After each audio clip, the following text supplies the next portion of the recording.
So it's my great honor to introduce to you Professor Daniela Angelucci.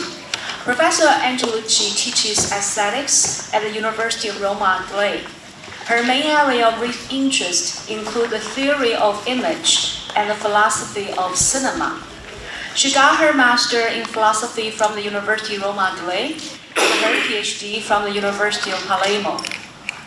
Professor Angelucci has been very active in the fields of philosophy, aesthetics, and cinema. She's the editor-in-chief of the magazine Lebenswelt, Aesthetics and Philosophy of Experience, and is on the editorial board of many journals and magazines. Since 2014, she has been on the board of the Italian Society of Aesthetics, and many of you will still remember probably that in 2016, she organized the 9th Deleuze Studies Conference at the University of Roma, Italy. Last but not least, Professor Angelucci is the author of 7 books, including the most important and well-received Deleuze and the Concept of Cinema. The English translation came out in 2014, exactly 10 years ago by Edinburgh UP. Philosophy and cinema and many others. She just told me that last year she published in Italian this book, Out There, Philosophy and the Real. The title of her talk today is Machinic Sublime. So without further ado, let me give you Professor Daniela Angelucci. Thank you. I want to thank for this kind introduction and again the organizer, the Professor Liang and the team. This title, Machinic Sublime, is not a Deleuzian Guattarian concept, it's my invention. And at the end of this talk, maybe it will be clearer why I decided to hold together the concept, the Deleuzian and Guattarian concept of machine, and that one of sublime, that is a concept, traditional concept of history of aesthetics and philosophy. And I consider sublime particularly in the Kantian thought, philosophy. But I want to start the first topic, that one of control, technologies of control and war machines. The slides are just for some quotation, not really very important, but okay. Yes, because Deleuze's last writings include 2 texts, very intense, even if quite short, actually. The postscript on the societies of control and immanence alive. And what struck me in this reading these 2 texts and comparing these 2 texts is that the question of the subject, or the depotentiation, the decentralization of the subject, is present in these 2 texts, but characterized, evaluated in a very different way. As maybe some of you, all of you maybe already know, in the postscript, Deleuze describes the new technologies as the basis of a new system of control, which replaces the internalization of the disciplinary societies studied by Foucault, with a power of unprecedented pervasiveness. So, it is no longer a matter of internalizing, concentrating, apportioning space, putting time in order, of building milieu of enclosure, prison, school. These are the studied by Foucault, as was the case from the 18th century until the beginning of the 20th. But we are, writes Deleuze, in a new regime that stands on a control continuous and pervasive, and on the immediate, instantaneous communication allowed by the new technologies. Okay, I think that there is no need to insist on this kind of Deleuzean prophecy, in a sense, announcing a new regime of domination that in 1990 was still only in its beginning stages, and today it is there for all to see. One need only mention the new video surveillance devices on our street, the geolocation tools, technology, for example, used in school for exams, for assessments, and to communicate evaluations. So, what interests me in this text today is what happens to what traditional philosophy, traditional rationalist Western philosophy has called the subject. What happens in the society of control? The subject, from being an individual, becomes a individual, writes Deleuze. A cipher, while the mass becomes a market sample, a set of data, I would say a data to be banked, and singularity is anonymized, normalized, so life decreases.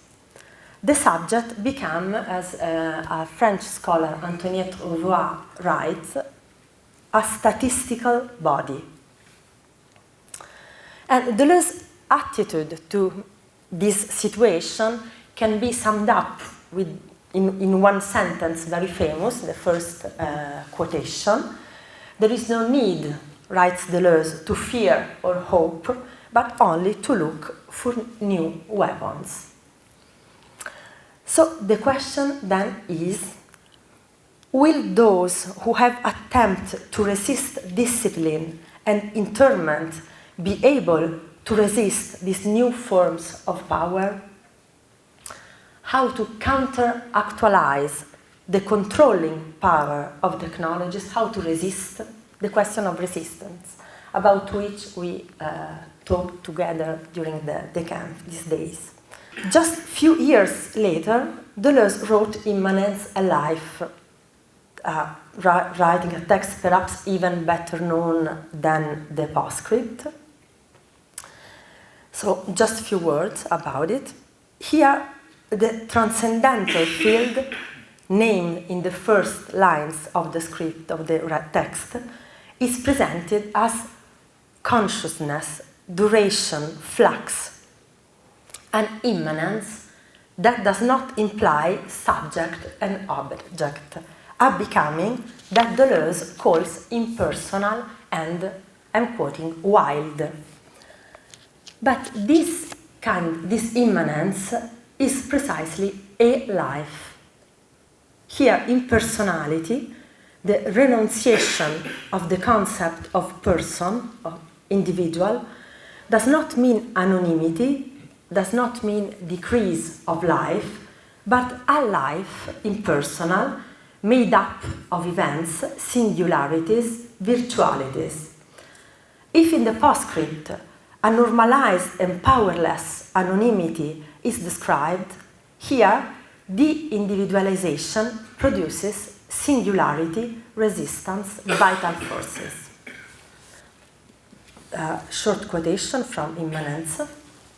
Life, the life of the individual gives way to an impersonal and yet singular life that releases a pure event, freed from the accident of internal and external life, that is, from the subjectivity and objectivity of what happens.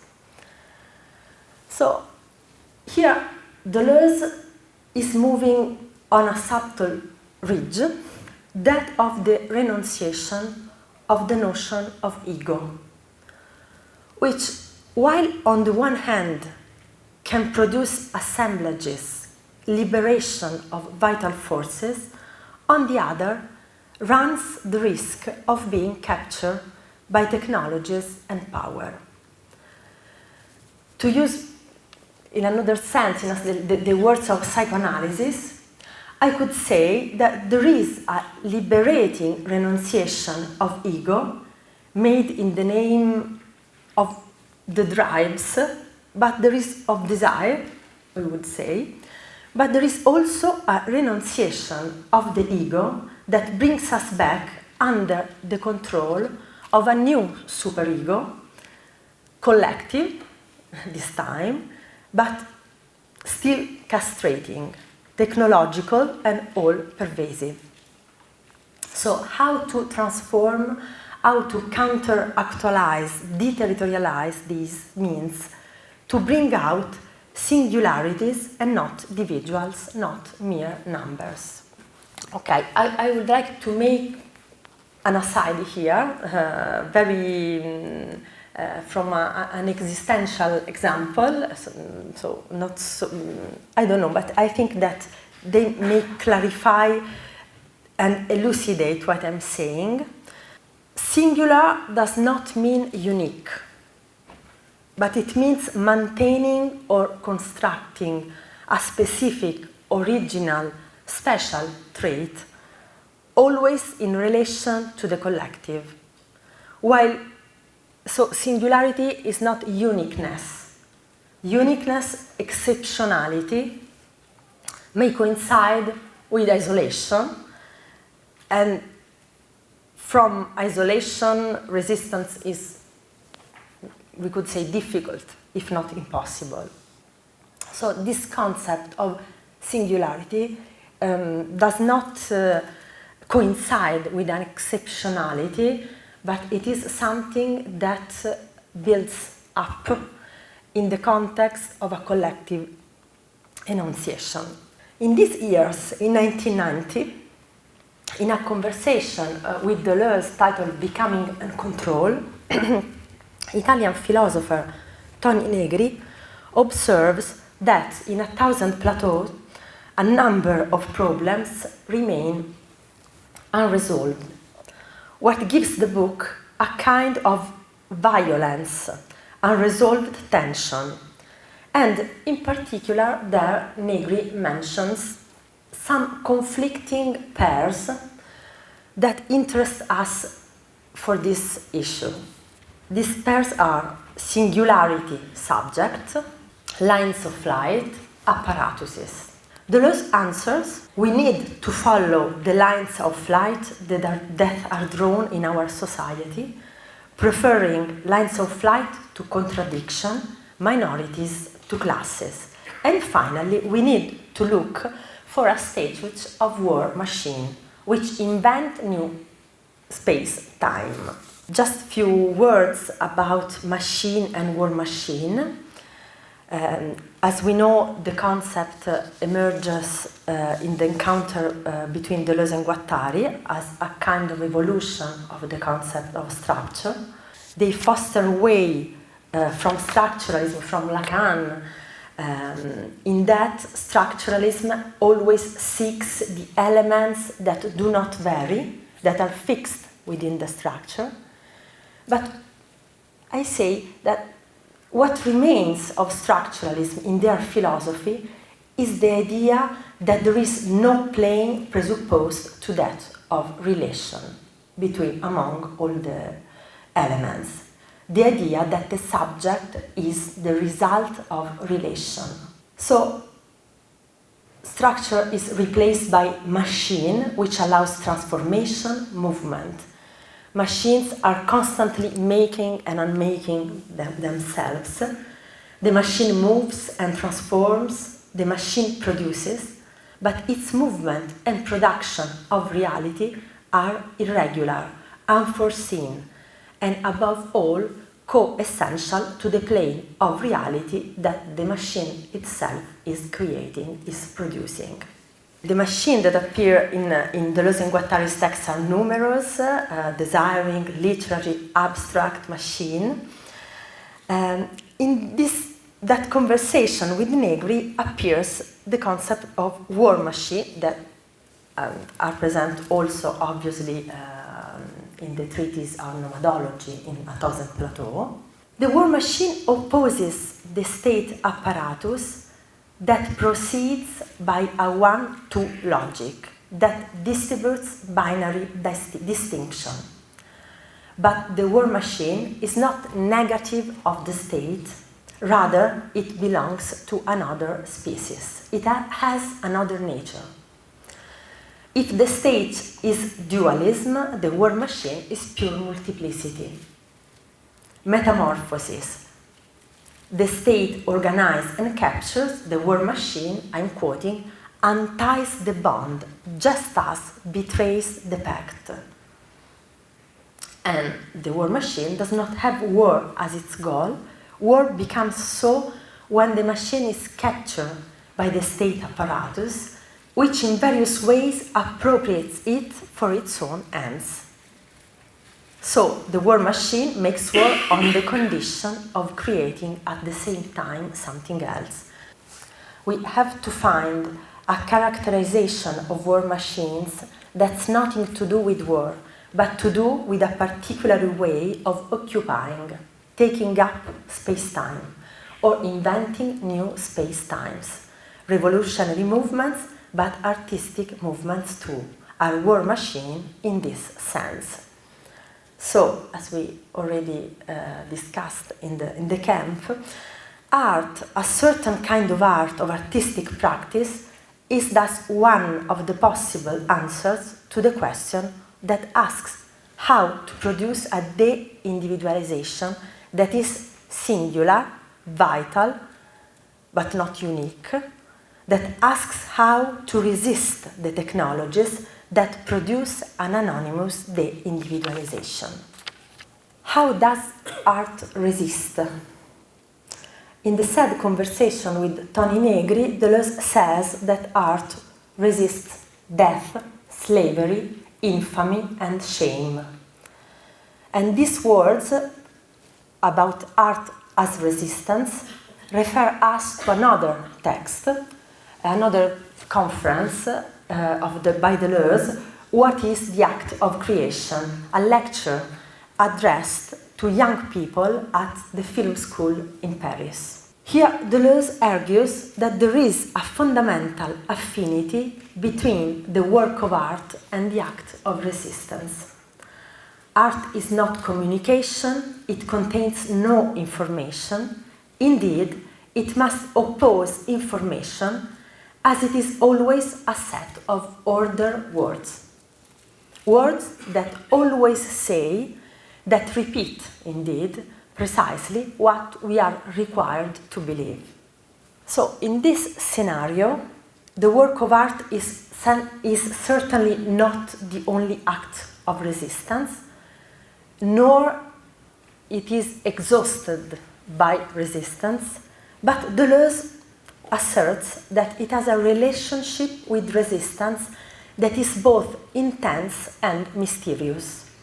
The terms, the qualities of this bond between art and resistance are not further explored, elaborated by Deleuze, except by insisting that the work of art first and foremost resists death. What does it mean? This connection remains mysterious according to Deleuze himself. What then is the mysterious relationship between work of art and act of resistance, when those who resist often do not have the time or sometimes the necessary cultivation to have a relationship with art? I don't know, but we could say art is that which resists. We can try, first of all, to explain this relationship between work of art and act of resistance, referring to something that Deleuze and Guattari write in What is Philosophy? Art escapes death by preserving itself, creating a block of sensation independent of its model, of the eventual user, as well of the artist. Here, affirming the self-positioning of the work of art, it's sustaining itself on itself, means for Deleuze and Guattari to reject the idea of art as an experience dependent on a subject. very difficult to do this operation in the Western traditional canon of aesthetics, obviously. The block of sensations that is created in the artistic process is not composed, in fact, of perceptions and affection, but of percepts and affects, that is, independent sensations and feelings totally disengaged from subjective experience, a impersonal life of sensations and feelings. We can see here again something beyond subject and object, very similar to the transcendental field, impersonal field, named in the first lines of Immanence Alive, of the text Immanence Alive. However, the question of resistance does not end in that of preservation of the material or sustaining itself in an autonomous way in respect of the subject. It appears convincing also in its referring at the same time in a more explicit way, maybe, to political motives. But in this perspective, it is also strangely undeveloped by Deleuze. It is another Italian philosopher, Giorgio Agamben, who takes up this issue, starting off with the definition of dunamis in Aristotle's metaphysics. Dunamis, potentiality, is something that is defined also on the ground, on the possibility of its known implementation. And Agamben, referring to Deleuze, presents an idea of resistance fully inherent to the creative act, a resistance understood as possibility of not doing, inactivity that is co-essential to power itself. Each power, in other words, or maybe each potentiality, in other words, each possibility for human beings of doing something is connected to an impotence, not understood as a total absence of power, but as potential not to not to do. Therefore, in the creative act, one detects something that resists, subtracts, opposes the expression as the critical possibilities of a retreat, of an emptiness that is itself a form of potentiality, although it is a potentiality not to. Potentiality contains in itself an intimate resistance to the action, to the act. So here, I think it is easy to recognize in this development, for example, the inspiration that drives the text by Deleuze about Melville and Bartleby. I would prefer not to. But also Deleuze and Guattari book on Kafka, or maybe a lot of Kafka characters. Josephine, the singer who cannot sing, the swimmer who cannot swim. So it is literature, it is poetry that seems to show best the operation of this paradigm as an operation of language that diffuses its instrumental elements, functional to communication and information. So I think that it is an operation of our capacity of language, not of the verbal language, but it is an operation that uses language to diffuse language in a sense, and in its instrumental use. For Agamben, it is clear, and here in this case I totally agree with Agamben, it is clear that this very special and powerful powerful powerlessness, this contemplative praxis is not just an element of the act of artistic creation, as much it is the proper mode of operation of the human being, that which sets it free from biological fate and opens it to possibility. To explicit, I would say, in art appears prominently that particular kind of praxis, to do or not to do, that has an action that has an intimate resistance to the action, that defines the human being.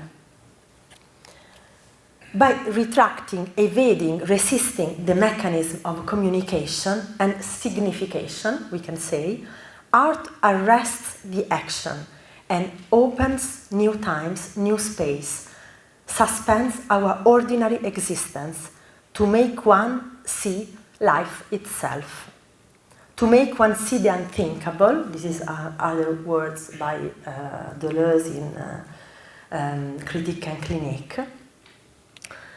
To make one see the unthinkable, that which disquiets and does not pacify. In this way, it is possible to speak of art as a war machine. So, art is what breaks the mechanism of control.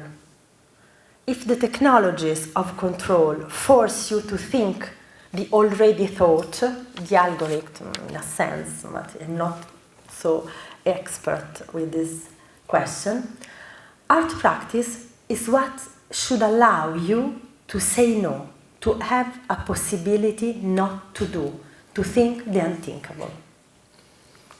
So, to conclude this second part of my talk, I would like to emphasize just two points about which I care a lot.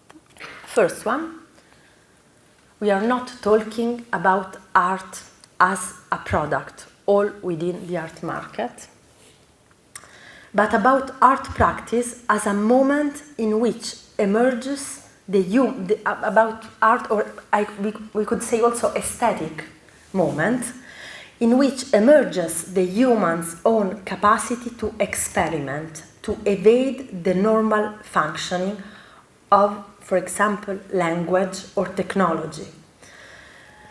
In this sense, for me, the experimentation of a certain kind of philosophy comes close to what Deleuze calls art as resistance. It is a certain use of philosophical traditional language that deterritorializes language in this way, in that direction.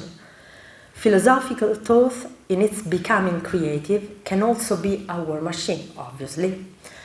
Secondly, second point, in relation to the theme of this conference in general, technology, I would like to point out that the tools we have, the situation from which we escape, we start, is always the same.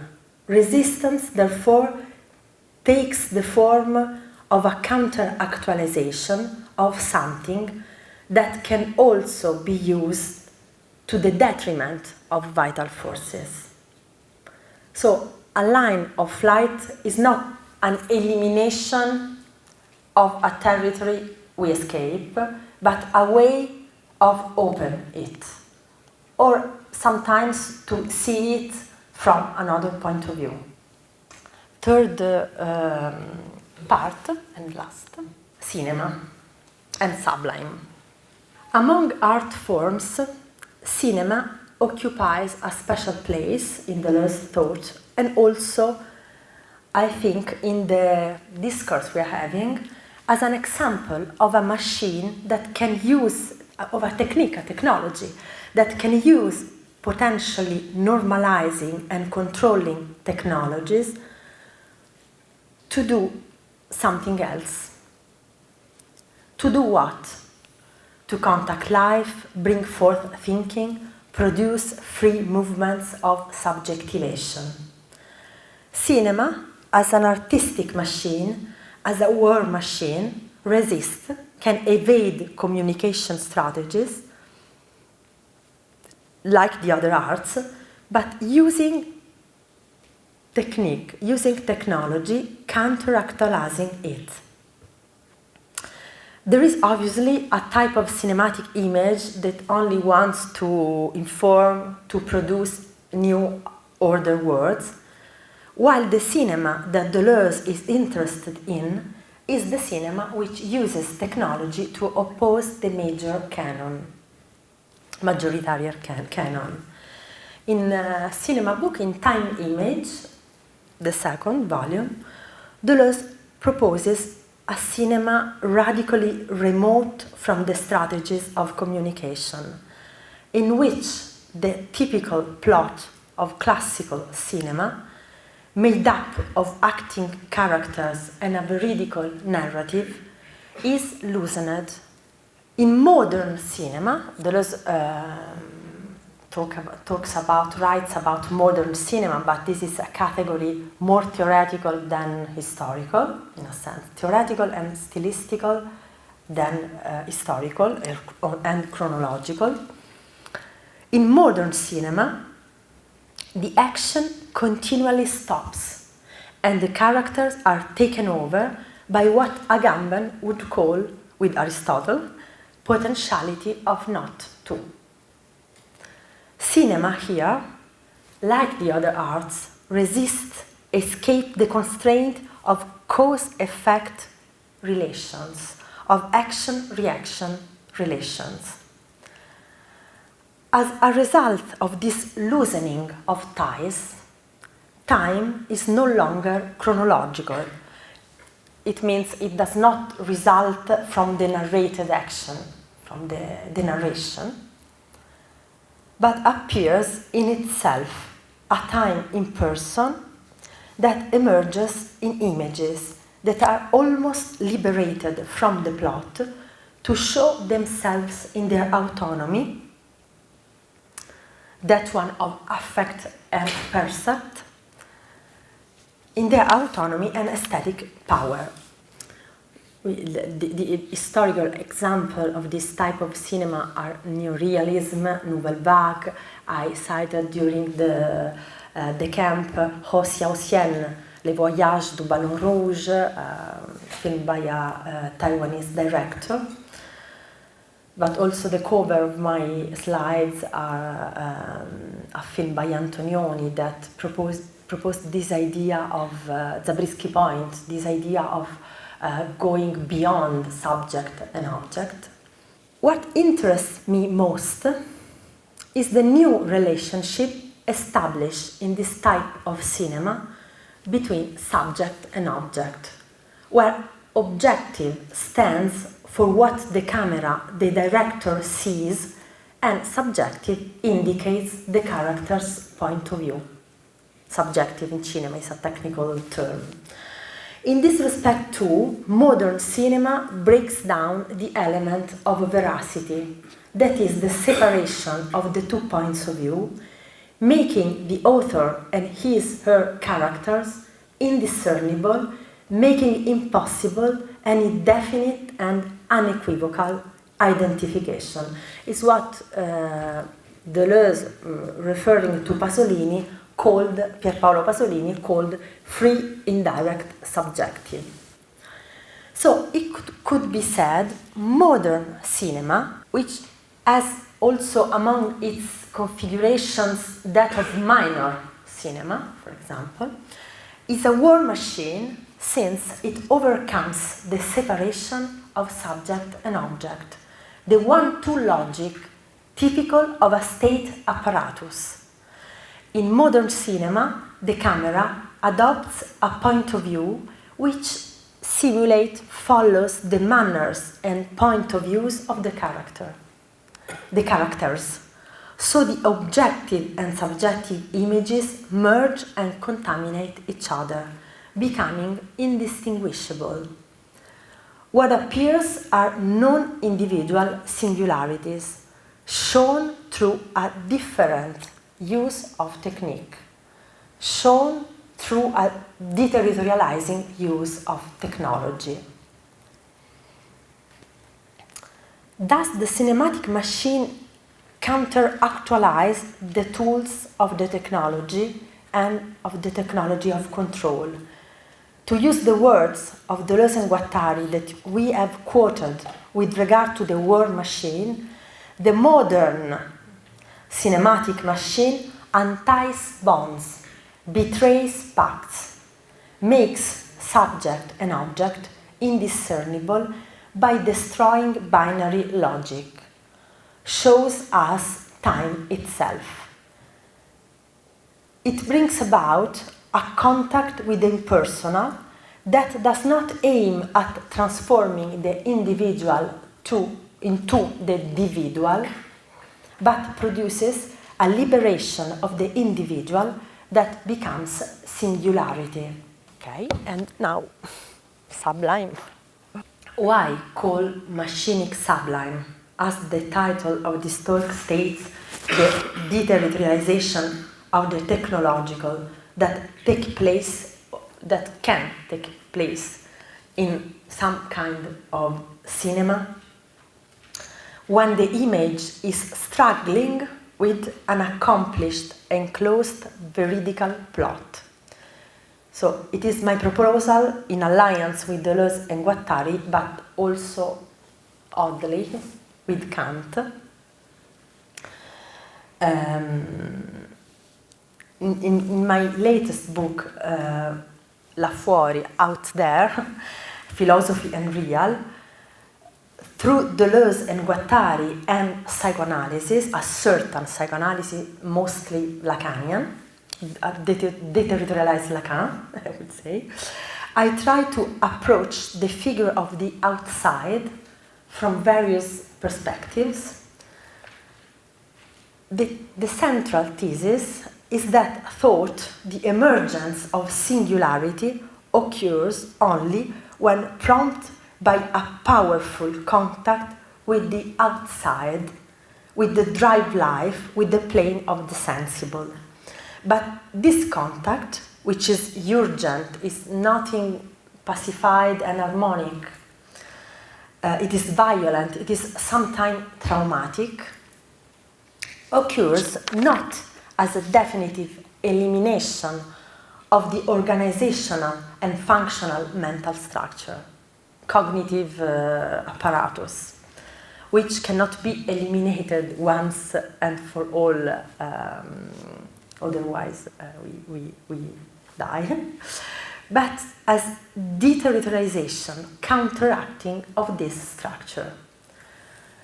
This description of the emergence of thought implies an idea of subjectivity different from the majoritarian idea of subject in the Western philosophy, a subjectivity that Félix Guattari called patica, as in pathos. It is in fact through a rupture of meaning, and this rupture of meaning is an event that comes precisely from outside, that a movement of subjectivation can be generated.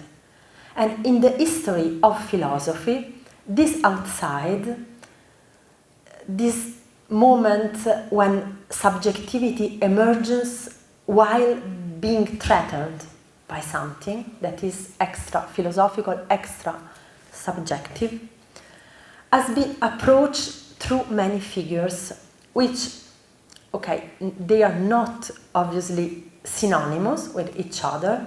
Nevertheless, we could take them as a constellation of concepts, as in Benjamin philosophy we can call. Chaos, immanence, life itself, real, Lacanian real, Freudian eros, and precisely the sublime. The experience of the sublime is not that one of a joy, but it is a painful pleasure that emerges in the occasion of an encounter with absolute greatness or unrepresentable forces of nature, of the outside.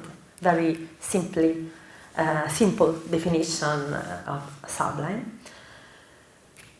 This paradoxical negative pleasure emerges in the impediment of the ordinary work of the imagination, which no longer offers data to the intellect, since the sublime is formless, is so great, is of an absolute greatness, or it is forces in movement, dynamic sublime. So there is an impediment of the ordinary work of the imagination, but is placed before something that may seem contrary to purposes of our faculties of judgment. This is a quotation from Kant. The sublime it appears at the beginning, in the very first paragraph of the analytical of the sublime, to has a counter finality, something that's strange in the Kantian system. In short, an alteration of the normal functioning of the faculties is produced, which leads, however, according to Kant, to a higher pleasure, to a different purpose, the rational one. So, in Kant philosophy, that's obvious, the crack that opened for a moment on the abyss of the imagination is immediately recomposed. Kant was frightened of what he discovered. So Kant rushes to describe the human as rational. By the mere fact of being able to think such greatness, such power, even without being able to represent them with imagination, the feeling of the sublime, according to Kant, attests that there is a human faculty that is superior to any measure of the senses, and that is reason, Vernunft. That is an intellect that does not put in order, that does not legislate. Reason is not intellect, it thinks, but does not order the world through categories. In other words, it is true that the limitation of the imagination experienced in the face of the sublime is the first step to a higher pleasure, awakened by this inadequacy, but the discovery of an initial counter-finality of the sublime, Jean-François Lyotard writes, unsettles the waters of the system, and is in fact described as a tear that must be patched up by Lyotard. The shocking impact of natural phenomena that are threatening or so enormous that they cannot be recomposed with the eye is no longer an object for the intellect, but an experience that exceeds it.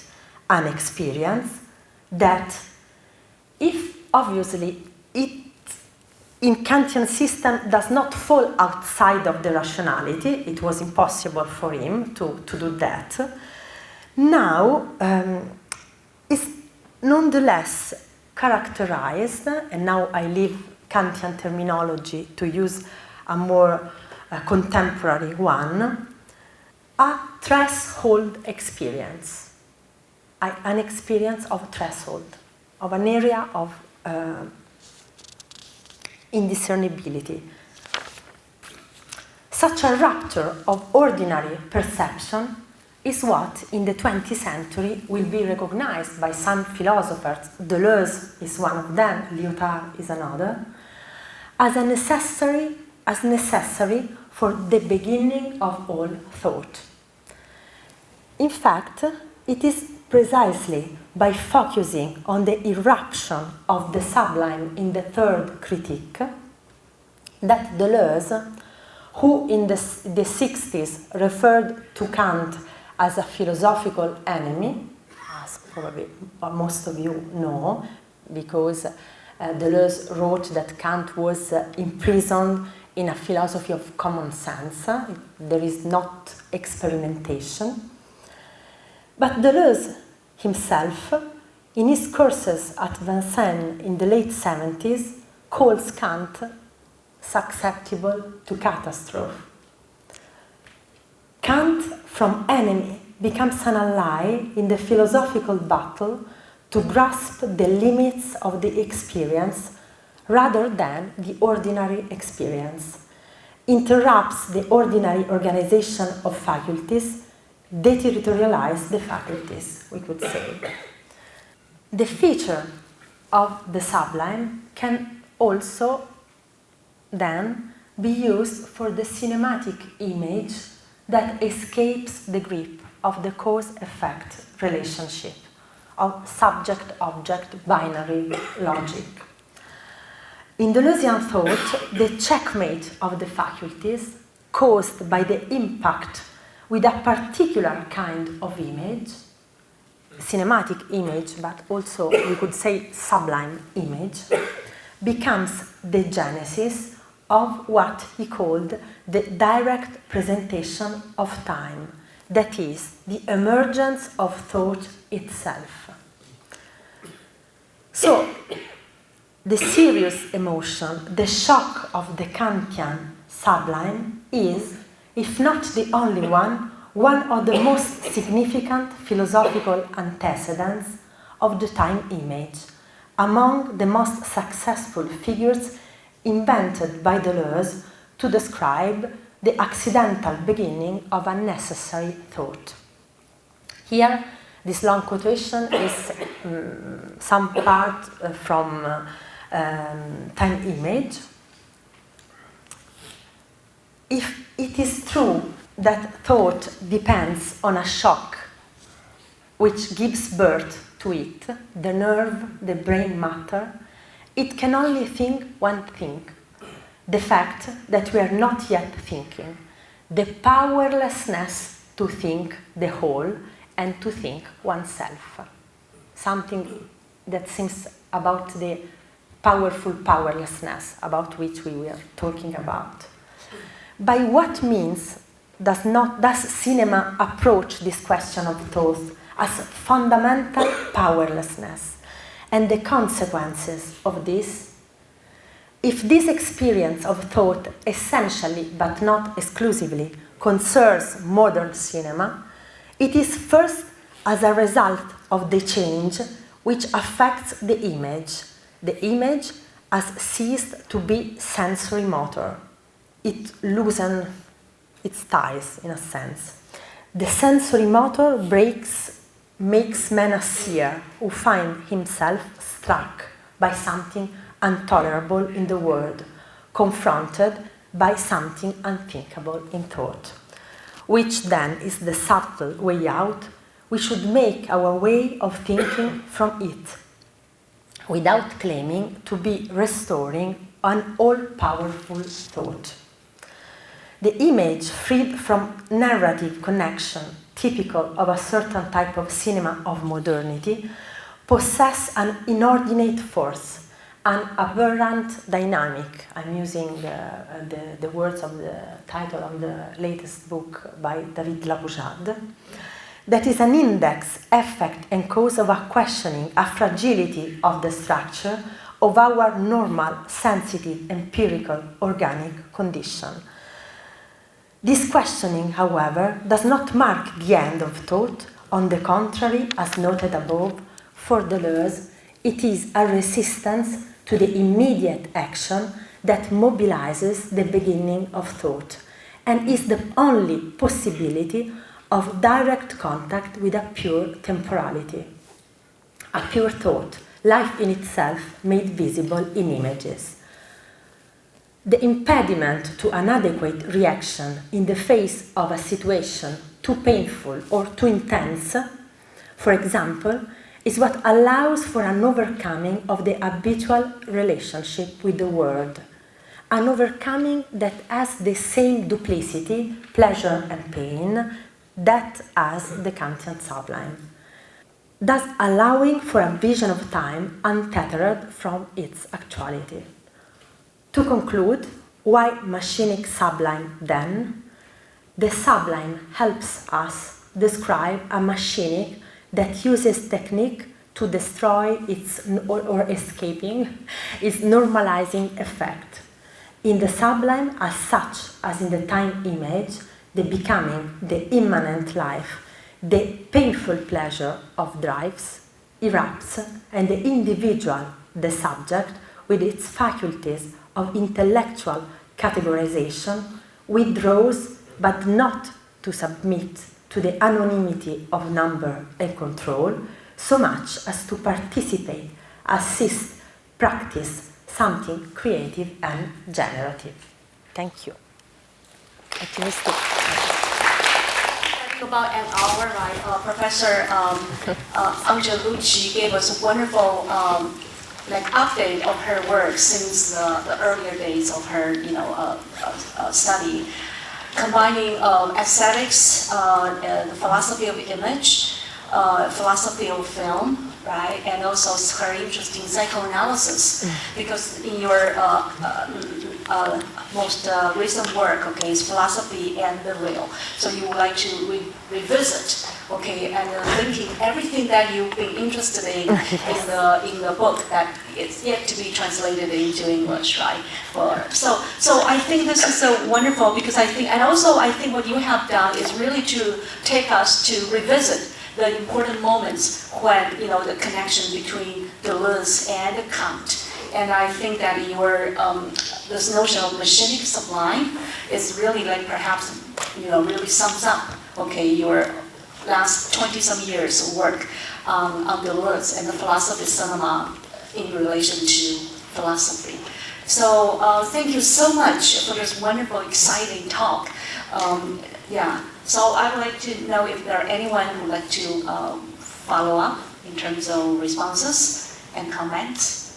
And I think it's a very unusual move that you take, connecting Deleuze and Kant, right, in the notion of this painful pleasure and going out of the limit. Yeah, someone who doesn't agree, for example. Oh, thank you very much. And then,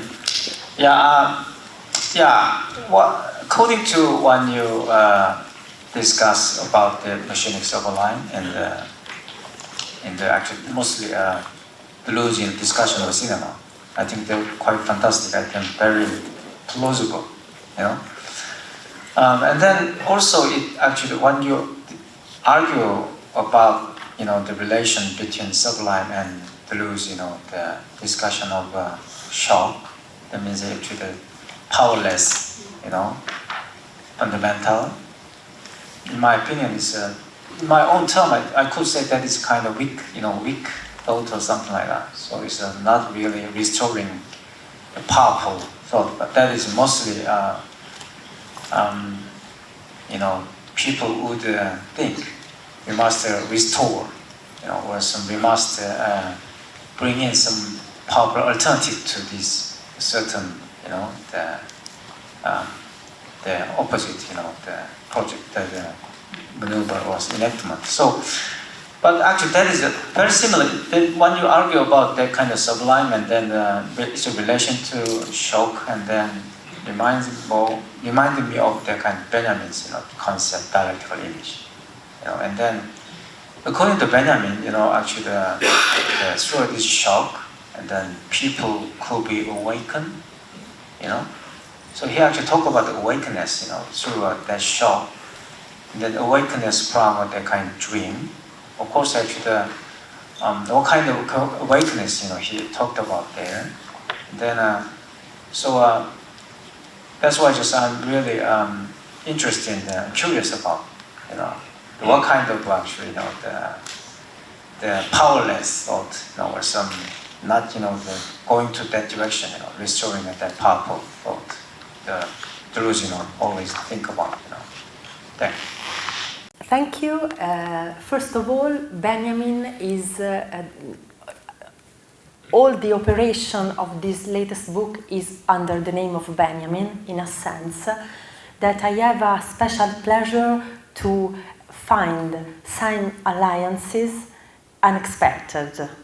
And there is this sentence by Benjamin in the history, the book Lezioni di filosofia della storia, where Benjamin writes, we have to take a revenge to the past. And a revenge to the past, that means we have to elaborate the undeveloped possibilities that the past had once. And so maybe with this connection between Sublime and Machinic, I take a revenge. I can develop some possibilities that can't so, and there was not the times to do this operation. So first of all, this question. Second, I didn't read any article, any papers about a connection. Okay, just 2 seconds. Between Benjamin and Deleuze, but I think that there is a lot to say there, because this question of a possibility of building some new potentialities from the shock, a fragmentation. We could also talk about the punctum of Barthes. These are all moments that go out of the screen to block a concept that at the same time describe an impediment and an increment of vital forces. Punctum, the shock in Benjamin, and this idea of sublime or time image in Deleuze. In this sense, and just maybe we can keep on later, I think that this potentiality not to do, as in Benjamin, is not something that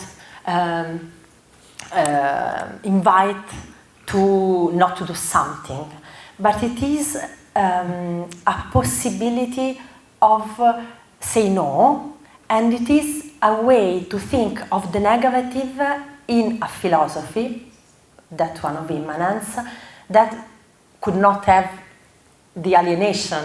It is an affirmative thinking. So thank you so much for your question. Thank you. Sorry, I was long.